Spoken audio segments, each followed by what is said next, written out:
Hi friends, welcome to VIP வஸ்னி channel. இன்றைக்கி என்ன பார்க்க போகிறோன்னா, பேக்கரியில் நம்ம சாப்பிட்ற சமோசா எப்படி பண்ணலான்னு தான் பார்க்க போகிறோம். ரொம்ப சூப்பராக இருக்கும், ஈஸியாகவும் இருக்கும் செய்கிற மெத்தடில் எல்லாமே. சமோசானா எல்லாருக்கும் ரொம்ப பிடிக்கும். அது பேக்கரியில் வாங்குகிற சமோசா சொல்லவே முடியாது, அந்தளவுக்கு ரொம்ப ரொம்ப பிடிக்கும். ஸோ அந்த சமோசாவை நம்ம இன்றைக்கி வீட்டிலேயே நம்ம ரெடி பண்ண போகிறோம். என்ன தான் நம்ம கடையில் சாப்பிட்டாலுமே இதே நம்ம வீட்டில் செய்யும் போது அன்லிமிட்டட் நம்ம சாப்பிட்லாம். டேஸ்ட்டும் நல்லாயிருக்கும், ஹெல்த்தியான ஒரு ஃபுட்டாகவும் நம்ம செஞ்சு சாப்பிட்லாம். இந்த சமோசா பார்த்தீங்கன்னா ரொம்ப ரொம்ப சீக்ரெட்டான சமோசா. எதுக்காக நான் அப்படி சொல்கிறேன்னா, என்னோடய ஃப்ரெண்டு வந்து பேக்கரி ஓனாக வச்சுருக்காங்க. அவங்க ஃபுல்லாகவே வந்து சமோசா சேல் பண்ணுறவங்க தான். ஸோ அவங்க கண்டிப்பாக வந்து எனக்கு கொஞ்சம் ஹெல்ப் பண்ணி கொஞ்சம் சமோசா டிப்ஸ்லாம் கொஞ்சம் கொடுத்தாங்க. ஸோ அதனால தான் நான் சொல்கிறேன். கண்டிப்பாக மிஸ் பண்ணாமல் பாருங்கள். ஸோ இந்த சமோசாவை நம்ம இன்றைக்கி வீட்டில் செய்ய போகிறோம். ஸோ அதனால் வீடியோஸை ஸ்கிப் பண்ணாமல் பாருங்கள். அப்போ தான் நான் எப்படி சமோசா போடுறேன் உங்களுக்கு தெரியும். ஃபஸ்ட் டைம் சேனலில் பார்க்குறவங்களா இருந்தீங்கன்னா சப்ஸ்கிரைப் பட்டனை கொஞ்சம் கிளிக் பண்ணிக்கோங்க. பக்கத்தில் இருக்கிற பெல் ஐக்கானை கிளிக் பண்ணும்போது ஆல்ன்ற ஆப்ஷன் கொடுத்தீங்கன்னா நான் போடுற வீடியோஸ்லாம் அந்த ஸ்பாட்டில் வந்து சேரும். வாங்க வீடியோஸ்குள்ளே போகலாம். பச்சை பட்டாணி காய வச்சு நமக்கு ஸ்டோர் ரூமில் நமக்கு அதிகமாக விற்பாங்க. ஸோ அந்த பட்டாணி தான் நம்ம இன்றைக்கி யூஸ் பண்ண போகிறோம். இந்த பட்டாணி நம்ம ஊற வைக்கணும், கண்டிப்பாக ஒரு 8 ஹவர்ஸாவது கண்டிப்பாக ஊறணும். இந்த பட்டாணி பார்த்திங்கன்னா நான் இன்றைக்கி ஒரு 150 கிராம் அளவுக்கு நான் சேர்த்துருக்கேன். இந்த அளவுக்கு சேர்த்திங்கன்னா தான் நமக்கு மசாலா நம்ம ஸ்டஃப் பண்ணுறது கரெக்டாக இருக்கும். 150 கிராம் பச்சை பட்டாணியை நம்ம இன்றைக்கி தண்ணி ஊற்றி நம்ம ஊற வைக்க போகிறோம். ஊற வச்சதுக்கப்புறம் இந்த மாதிரி இருக்கும். பார்த்தீங்கன்னா உங்களுக்கே தெரியும், நல்லா ஊறி புசுன்னு இருக்குது. நம்ம போடும்போது குவான்டிட்டி கம்மியாக இருக்கும். தண்ணியில் ஊற்றி ஊற வச்சதுக்கப்புறம் நமக்கு இந்த அளவுக்கு இருக்கும். இந்த ஊற வச்ச பட்டாணி நம்ம குக்கரில் போட்டு நம்ம வேக வைக்க போகிறோம். பட்டாணி உருளைக்கிழங்கையும் ஒன்றா போட்டு நம்ம வேக வைக்க போகிறோம். பட்டாணி நான் வந்து 150 கிராம் எடுத்திருக்கேன்னா அதே அளவுக்கு நம்ம 1/2 கிலோ நம்ம உருளைக்கிழங்கு எடுத்துக்கணும். உருளைக்கிழங்கு கொஞ்சம் அதிகமாக போட்டிங்கன்னா கரெக்டாக இருக்கும். ஃபஸ்ட் நம்ம வந்து குக்கரை எடுத்துக்கலாம். குக்கரை எடுத்ததுக்கப்புறம் நம்ம எடுத்து வச்சுருக்க பட்டாணியை ஃபுல்லாக நம்ம சேர்த்துக்கலாம். தண்ணி இல்லாமல் ஃபுல்லாக ட்ரை பண்ணி போடுங்க. நம்ம அதுக்கப்புறம் தண்ணி ஊற்றி நம்ம வேக வைக்க போகிறோம். நான் உருளைக்கிழங்கு ஃபுல்லாக கழுவி எடுத்துகிட்டு 2ஆக கட் பண்ணி நான் சேர்த்துக்க போகிறேன். எதுக்கு இந்த மாதிரி 2ஆக கட் பண்ணி போகிறேன்னா, அப்போ தான் நமக்கு வந்து சீக்கிரம் உருளைக்கிழங்குலாம் நல்லா வெந்திருக்கும். நம்ம வந்து உருளைக்கிழங்கு ஃபுல்லாக மேஷ் பண்ண போகிறோம். ஸோ அதனால இந்த அளவுக்கு நம்ம வேக வைக்கணும்னா 2ஆக கட் பண்ணி போட்டிங்கன்னா கரெக்டாக இருக்கும். தேவையான தண்ணி சேர்த்துக்கலாம். உப்பு நம்ம இப்போ போட வேணாம், நம்ம மசாலா கிரேவி பண்ணும்போது நம்ம அப்போ போட்டுக்கலாம். உப்பு போடாமல் தண்ணி ஊற்றி குக்கரை மூடி நம்ம வேக வைக்க போகிறோம். கண்டிப்பாக ஒரு 4 விசில் கிட்ட கண்டிப்பாக வெந்தால் தான் கரெக்டாக இருக்கும். நமக்கு பருப்பு உருளைக்கிழங்கு அப்போ தான் நல்லா வெந்து வரும். எங்கள் வீட்டு குக்கருக்கு ஒரு 4 விசில் விட்டால் கரெக்டாக இருக்கும். ஸோ உங்கள் வீட்டுக்கு ஏற்ற மாதிரி நீங்கள் விசில் வச்சு நீங்கள் வேக வச்சு எடுத்துக்கோங்க. விசிலெல்லாம் ஃபுல்லாக போனதுக்கப்புறம் ஸ்டவ்வை ஆஃப் பண்ணிவிடுங்க. ஆஃப் பண்ணதுக்கப்புறம் குக்கர் ஃபுல்லாக நம்ம ஏர் ரிலீஸ் ஆனதுக்கப்புறம் குக்கரை ஓப்பன் பண்ணி பார்க்கலாம். எனக்கு ஃபுல்லாக ஏர் ரிலீஸ் ஆகிடுச்சு. குக்கரை நான் ஓப்பன் பண்ணி பார்க்குறேன். உருளைக்கிழங்கு பட்டாணி நமக்கு நல்லா வெந்திருக்குது. இந்த பட்டாணியை ஃபுல்லாக நம்ம தனியாக தண்ணி இல்லாமல் ஃபுல்லாக ட்ரை பண்ணி நம்ம எடுத்துக்க போகிறோம். அதுவே உருளைக்கிழங்கு நம்ம தண்ணி இல்லாமல் ஃபுல்லாக உருளைக்கிழங்கு மட்டும் நம்ம எடுத்துக்க போகிறோம். உருளைக்கிழங்கு எல்லாம் தோலை ஃபுல்லாக நம்ம க்ளீன் பண்ணி எடுத்ததுக்கப்புறம் இந்த மாதிரி நம்ம ஹேண்ட்லேயே மேஷ் பண்ணுற மாதிரி வச்சு நம்ம மேஷ் பண்ணிக்கணும். ஃபுல்லாகவே அந்த உருளைக்கிழங்கு நம்ம போட்டது ஒன்று கூட தெரியாத அளவுக்கு ஃபுல்லாக ஃபைனாக நம்ம நல்லா மேஷ் பண்ணிக்கணும். இந்த அளவுக்கு ஃபுல்லாக மேஷ் பண்ணதுக்கப்புறம் நம்ம ஸ்டஃபிங் பண்ண ஸ்டார்ட் பண்ணணும். ஃபஸ்ட் நம்ம ஃபுல்லாக மேஷ் பண்ணிக்கலாம். ஃபுல்லாத்தையும் மேஷ் பண்ணதுக்கப்புறம் நம்ம கையால் ஃபுல்லாத்தையும் நம்ம மிக்ஸ் பண்ணி விட்டுக்கணும். உருளைக்கிழங்கு ரெடி ஆகிடுச்சு. பட்டாணி நம்ம வேக வச்சு எடுத்துட்டோம். இப்போ நம்ம வந்து உருளைக்கிழங்கு மசாலா செய்ய ஸ்டார்ட் பண்ணிடலாம். ஸ்டவ் ஆன் பண்ணிவிட்டு ஒரு பேன் வச்சுக்கலாம். பேன் நல்லா ஹீட் ஆனதுக்கப்புறம் தேவையான அளவுக்கு ஆயில் சேர்த்துக்கலாம். ஆயில் எந்த ஆயில் வேணாலும் சேர்த்துக்கலாம், ஆப்ஷனல் தான். ஆயில் நல்லா ஹீட் ஆனதுக்கப்புறம் சோம்பு ஒரு 1/2 டீஸ்பூன் சேர்த்துக்க போகிறோம். சோம்பு கண்டிப்பாக போடணும், அப்போ தான் நமக்கு அதோடய ஃப்ளேவர் போய் நல்லாயிருக்கும் அந்த சமோசா சாப்பிடும்போது. தேவையான அளவுக்கு கருவேப்பிலை சேர்த்துக்கலாம். கருவேப்பிலை நல்லா பொரியட்டும். பொரிஞ்சதுக்கப்புறம் நம்ம வந்து பூண்டு நம்ம வந்து தோலை உரித்து நம்ம நச்சு சேர்த்துக்க போகிறோம். அதே மாதிரி இஞ்சியும் நம்ம க்ளீன் பண்ணிவிட்டு நம்ம ஃபுல்லாக ஃபைனாக பொடிசாக கட் பண்ணிவிட்டு அதையும் நம்ம நச்சு சேர்த்துக்க போகிறோம். பச்சை மிளகாயும் அதே மாதிரி நம்ம கட் பண்ணிட்டு நச்சு சேர்த்துக்க போகிறோம். இந்த 3யுமே நம்ம ஏன் நச்சு சேர்த்துக்கிறோன்னா, அப்போ தான் அதோடய ஃப்ளேவர் நமக்கு நல்லாயிருக்கும், டேஸ்ட் நல்லாயிருக்கும். சில பேர் வந்து இஞ்சி பூண்டு பேஸ்ட்டாக போடுவாங்க. பேஸ்ட்டாக போடுறதுக்கு பதிலாக நம்ம இந்த மாதிரி நச்சு போட்டிங்கன்னா நல்லாயிருக்கும். நம்ம வீட்டில் வந்து சின்னதாக உரல் வச்சுருப்போம் பாருங்கள், அந்த உரலில் நம்ம அந்த பூண்டு இஞ்சி எல்லாமே தனித்தனியாக போட்டு நம்ம நச்சு நம்ம சேர்த்துக்க போகிறோம். இந்த மாதிரி சேர்த்து பண்ணிங்கன்னா நல்லாயிருக்கும், அதோட டேஸ்ட்டு வித்தியாசமான ஒரு ஃப்ளேவர் இருக்கும். ஸோ அதுக்காக நம்ம இந்த மாதிரி சேர்த்துக்க போகிறோம். சேர்த்ததுக்கப்புறம் ஆயிலில் கொஞ்சம் நல்லா டீப் ஃப்ரை பண்ணணும். ஃப்ரை பண்ணதுக்கப்புறம் நம்ம அடுத்து நறுக்கி வச்சுக்க வெங்காயத்தை சேர்த்துக்கலாம். வெங்காயம் வந்து ரொம்ப பொடிசாக நறுக்கக்கூடாது, பெருசாக நறுக்கக்கூடாது. ஒரு மாதிரி இந்த மாதிரி ஷேப்பில் நறுக்குனிங்கன்னா தான் நமக்கு கண்ணாடி மாதிரி பதத்தில் நமக்கு சமோசா சாப்பிடும்போது நல்ல ஒரு டேஸ்டியாகவும் இருக்கும். ஸோ இதை நம்ம ரொம்ப வதக்கக்கூடாது. இந்த வெங்காயத்தை லைட்டாக ஒரு 1/2 வேக்காடு அந்த மாதிரி நம்ம வதக்கணும். அப்போ தான் கரெக்டாக இருக்கும். அப்போ தான் நமக்கு கண்ணாடி மாதிரி லேயராக நமக்கு பிரிஞ்சு வரும். அந்த ஸ்டேஜ் வரும்போது நம்ம வந்து உருளைக்கிழங்கு நம்ம சேர்த்து நம்ம ஆட் பண்ணி மிக்ஸ் பண்ணிக்கணும். ஸோ அதனால் லைட்டாக மட்டும் நம்ம வதக்கிக்கலாம். உப்பு நம்ம தேவையான அளவுக்கு சேர்த்துக்கலாம். நம்ம ஏற்கனவே வந்து வேக வைக்கும்போது உப்பு நம்ம எதுவுமே சேர்க்கல. இப்போ தான் நம்ம உப்பு சேர்க்குறோம். இப்போ நம்ம உப்பை சேர்த்து ஃபுல்லாகவே மிக்ஸ் பண்ணி விட்டுக்கலாம். உப்பு போட்டினாலும் டக்குன்னு நமக்கு வெங்காயம் கொஞ்சம் குயிக்காக நமக்கு வதங்கி வரும். அதுக்காக நம்ம உப்பு கொஞ்சம் சேர்த்துக்க போகிறோம். கரண்டி வச்சு ஃபுல்லாக மிக்ஸ் பண்ணிட்டே இருந்தோம்னா நமக்கு வெங்காயம் ஃபுல்லாக அந்த லேயராக நமக்கு பிரிய ஆரம்பிக்கும். நல்லாயிருக்கும் அதை பார்க்கும்போது. சாப்பிடும்போது நமக்கு தனித்தனியாக நமக்கு வெங்காயம் அதில் இருக்கிறதுனால நமக்கு டேஸ்ட்டும் நல்லாயிருக்கும். ஸோ அதுக்காக நம்ம இந்த மாதிரி வெங்காயத்தை இந்த ஷேப்பில் நம்ம கட் பண்ணி நம்ம வதக்கி எடுத்துக்க போகிறோம். இந்த அளவுக்கு வதங்கினா போதும். நம்ம அடுத்து மசாலா சேர்க்க ஸ்டார்ட் பண்ணிடலாம். இது என்ன மசாலா பார்த்தீங்கன்னா, சிக்கன் கிரேவிக்கு நம்ம போடுற அந்த சிக்கன் மசாலா. கண்டிப்பாக வந்து சிக்கன் மசாலா மட்டும் தான் நான் காரத்துக்கு போடுறேன். வேறு எதுவுமே நான் சேர்க்கவே இல்லை. இந்த மசாலா போய் தான் நமக்கு சமோசாவோட டேஸ்ட்டே கொடுக்கும். ஸோ அதுக்காக நான் சிக்கன் மசாலா மட்டும் தான் சேர்த்துக்க போகிறேன். கடையிலே போனீங்கன்னா நமக்கு சிக்கன் மசாலா கேட்டிங்கன்னா கொடுப்பாங்க. ஸோ அந்த சிக்கன் மசாலா மட்டும் தான் நான் ஆட் பண்ணியிருக்கேன். வேறு எந்த மசாலாவும் நான் சேர்க்கலை. மசாலா சேர்த்ததுக்கப்புறம் நம்ம ஃபுல்லாக மிக்ஸ் பண்ணிடணும். மிக்ஸ் பண்ணதுக்கப்புறம் ஒரு 1/2 டீஸ்பூன் மஞ்சள் தூள் சேர்த்துக்கணும். அதையும் சேர்த்து மிக்ஸ் பண்ணிக்கலாம். ஃபுல்லாக வதக்கி விட்டுக்கணும். அந்த மசாலா ஃபுல்லாக நமக்கு வெங்காயத்தில் போய் நல்லாயிருக்கும். அப்போ தான் டேஸ்ட்டு. அதனால் மசாலா போட்ட உடனே நம்ம உருளைக்கிழங்கு போட வேண்டாம். கொஞ்சம் நல்லா வதக்கி விட்டுட்டு அதுக்கப்புறம் நம்ம சேர்த்துக்கலாம். ஃபஸ்ட் நம்ம வேக வச்சுருக்க பட்டாணி நம்ம சேர்த்துக்க போகிறோம். சேர்த்ததுக்கப்புறம் அதே மாதிரி நம்ம உருளைக்கிழங்கு மேஷ் பண்ணி வச்சுருக்கோம். அதையும் நம்ம இதோட சேர்த்துக்க போகிறோம். சேர்த்ததுக்கப்புறம் ரெண்டையும் நம்ம ஒன்றா போட்டு மிக்ஸ் பண்ணி தான் நம்ம வந்து உருளைக்கிழங்கு மசாலா மிக்ஸ் பண்ணி நம்ம வைக்க போகிறோம். ஸோ அதனால் இதுக்கப்புறம் தான் நம்ம ஃபுல்லாகவே மிக்ஸ் பண்ணி நம்ம ஃபுல்லாக மிக்ஸ் பண்ணுறதுல தான் இருக்குது நமக்கு.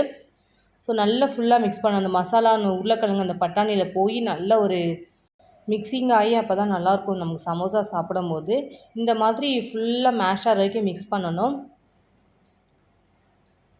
அடுப்பு ஃபுல்லாக நார்மல் ஃப்ளேமில் வச்சுட்டு நீங்கள் இந்த ஃபுல்லாத்தையும் மிக்ஸ் பண்ணணும். ஹை ஃப்ளேமில் வைக்கக்கூடாது. ஏன்னா மசாலா ஃபுல்லாக நமக்கு கருகிடும். ஸோ நமக்கு இன்னும் மிக்ஸ் பண்ண வேண்டியது இருக்கிறதுனால அடுப்பை ஃபுல்லாக ஸ்லோவில் வச்சு மிக்ஸ் பண்ணிக்கோங்க.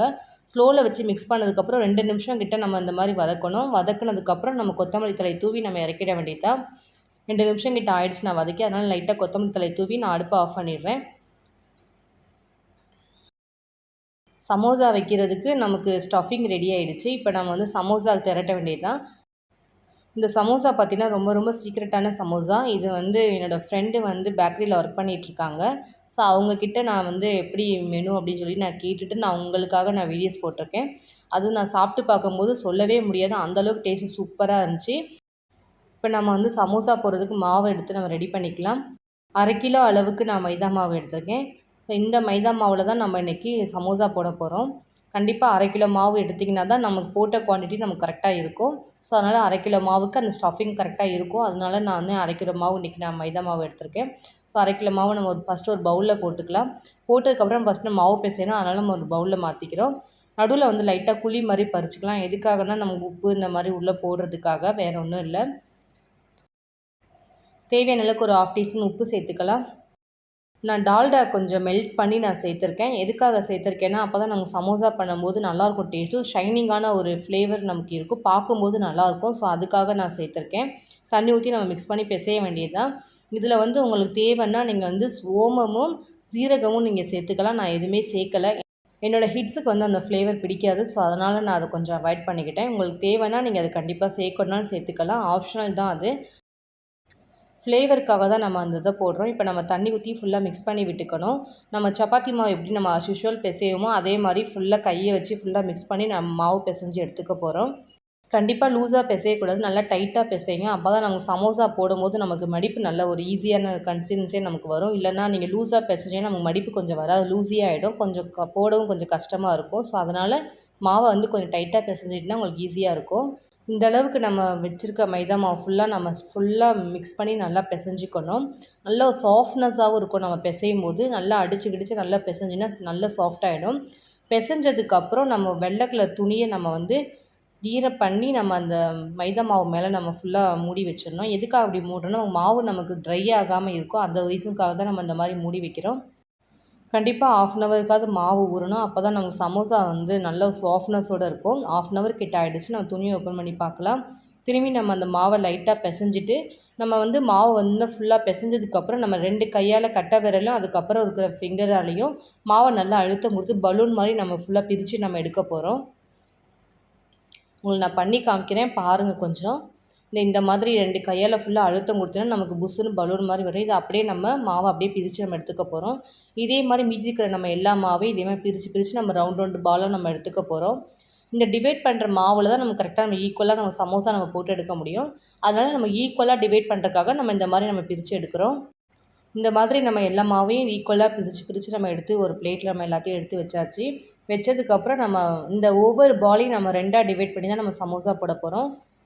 ஃபஸ்ட் நம்ம வந்து இந்த கிச்சன் மேலே இந்த ஃப்ளோருக்கு பாருங்கள் லைட்டாக நம்ம மாவு சேர்த்துக்கலாம். மைதா மாவு சேர்த்துட்டு நம்ம எடுத்து வச்சுருக்க ஆல்ரெடி நம்ம ஒரு மாவு உருண்டை எடுத்துருக்கோம் பாருங்கள். அந்த ஒரு உருண்டை மாவை 2ஆக டிவைட் பண்ணிக்கணும். 2ஆக டிவைட் பண்ணி இந்த மாதிரி ஃபுல்லாக மாவு சப்பாத்தி மாவு மாதிரி ஃபுல்லாக நம்ம திரட்டிக்க போகிறோம். நம்ம ரவுண்டு சர்க்கிளாக திரட்டக்கூடாது, நீல வாக்கில் நம்ம திரட்டணும். அந்த மாவு ஃபுல்லாக ஒல்லியாகிற வரைக்கும் நம்ம திரட்டணும் ஃபுல்லாகவே. இந்த கையில் நம்ம எடுக்கும்போது நல்ல ஒரு அவ்வளோ தின்னாக இருக்கணும், அவ்வளோ சாஃப்ட்னஸாக இருக்கணும். அந்தளவுக்கு நம்ம திரட்டினீங்கன்னா தான் கரெக்டாக இருக்கும். நமக்கு சமோசா போடும்போது அந்த ஷேப் கரெக்டாக வரும். நீல வாக்கில் இந்த மாதிரி திரட்டி வச்சுக்கணும். திரட்டினதுக்கப்புறம் நம்ம இதை அப்படியே ஒரு பிளேட்டில் நம்ம எடுத்து மாற்றிக்க போகிறோம். இதே மாதிரி ஒவ்வொரு மாவையும் திரட்டி நம்ம ஒரு பிளேட்டில் நம்ம எடுத்து வச்சுக்க போகிறோம். ஒரு உருண்டை மாவை நான் 2ஆக டிவைட் பண்ணி தான் நான் மாவு திரட்டுறேன். ஃபஸ்ட்டு வந்து உருண்டையை நம்ம வந்து மாவு திரட்டி நம்ம வச்சாச்சு. இப்போ இன்னொரு உருண்டையை நான் திரட்டி வச்சுருக்க போகிறேன். ஸோ இந்த மாதிரி 2 உருண்டையை திரட்டினதுக்கப்புறம் நம்ம வந்து ஈக்குவலாக நம்ம மடிச்சுக்க போகிறோம். மடித்ததுக்கப்புறம் நம்ம அந்த ஷேப்பை ஃபுல்லாக கட் பண்ணி நம்ம எடுக்க போகிறோம்.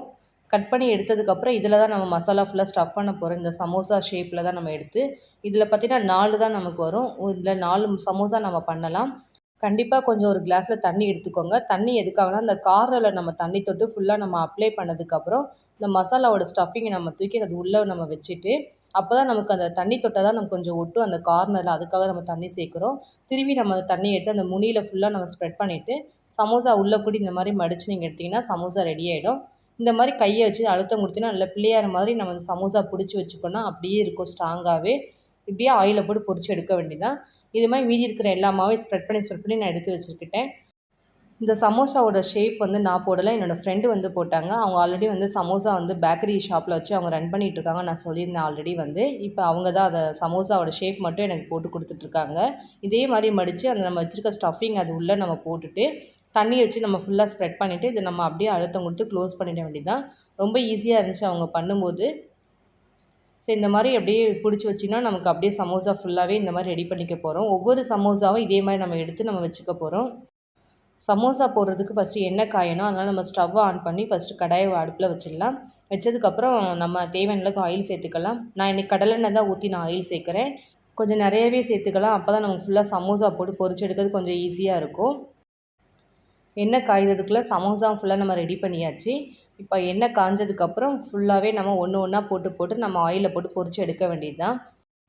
அடுப்பை வந்து ஃபஸ்ட்டு ஆயில் கொதிக்கும் போது ஹை ஃப்ளேமில் வைக்கணும். நம்ம சமோசா போடும்போது அடுப்பை ஃபுல்லாக நம்ம குறைச்சி வச்சிடணும். ஸ்லோவில் வச்சு தான் நம்ம ஒவ்வொரு சமோசா போடணும். சமோசா போடும்போது கொஞ்சம் கவனமாக போடுங்க, ஆயிலில் தெரிக்காமல் இருக்கும் அப்போ தான். ஸோ இந்த மாதிரி ஒன்று ஒன்றா கண்டிப்பாக ஃபுல்லாக போட்டதுக்கப்புறம் கொஞ்சம் லைட்டாக குக் ஆகட்டும். குக் ஆனதுக்கப்புறம் கரண்டியை வச்சு ஃபுல்லாக ஸ்ப்ரெட் பண்ணி விட்டிங்கன்னா நமக்கு சீக்கிரம் வெந்துடும் சமோசா ஃபுல்லாகவே. சமோசா குக் ஆகிறது கொஞ்சம் லேட் ஆகும். ஆனால் அடுப்பை கொஞ்சம் ஸ்லோவில் வச்சுட்டு வேக வைங்க, கரெக்டாக இருக்கும். ஆல்மோஸ்ட் பாதி வெந்ததுக்கப்புறம் அடுப்பை ஹை ஃப்ளேமில் வச்சு நீங்கள் வேக வச்சு நீங்கள் எடுத்துக்கலாம். ஃபஸ்ட் நம்ம போடும்போது மட்டும் குறைச்சி வச்சு நம்ம போடணும். 1/2 கிலோ மாவில் கிட்டத்தட்ட நான் ஒரு 26 சமோசா கிட்ட போட்டோம்.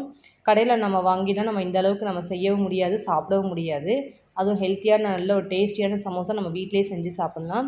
ரொம்ப ஈஸியாக இருக்கும். நான் பண்ண சமோசா மெத்தட் பார்த்தீங்கன்னா ரொம்ப டேஸ்டியாகவும் இருக்கும். நீங்கள் ஒரு தடவை மட்டும் ட்ரை பண்ணி பார்த்தீங்கன்னா கண்டிப்பாக விடவே மாட்டீங்க. அவ்வளோ சூப்பராக இருந்துச்சு நீங்களே சொல்லுவீங்க.